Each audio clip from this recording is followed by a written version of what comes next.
Hata jana mimi nasikia watu wengi wanaanza kunipigia makelele ati wanasema ati sijatimiza wajibu wangu kama naibu wa rais wa kikatiba. Mimi nataka niwaeleze, mimi hakuna kazi rais wa Jamhuri ya Kenya amenipatia na sijatimiza. Kila kazi, kila wajibu rais wa Kenya ameniassign, akaniambia, William, mimi nataka ufanye hii.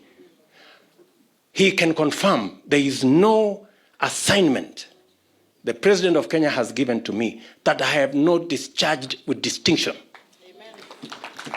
So hawa watu wengine wanajifanya manyapara, wanajaribu kusema sijui Deputy President hajafanya. Wewe umejiappoint kuwa nyapara ya Deputy President, na wewe umechaguliwa kufanya kazi. Uende ufanye kazi yako ile umechaguliwa kufanya. Kazi yako sio kuwa nyapara yangu. Wewe kwenda kazi, ufanye kazi ile wewe umechaguliwa na wananchi, fanya hiyo kazi. Wacha kazi ya kujiwekelea ya unyapara.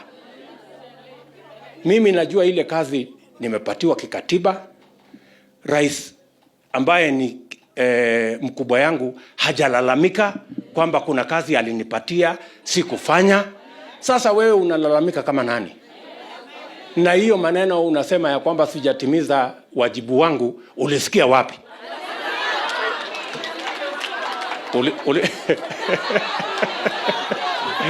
Ulisikia wapi hiyo maneno unasema sijatimiza wajibu wangu? Na rais ambaye ni mkubwa yangu hajalalamika, wewe unalalamika as who?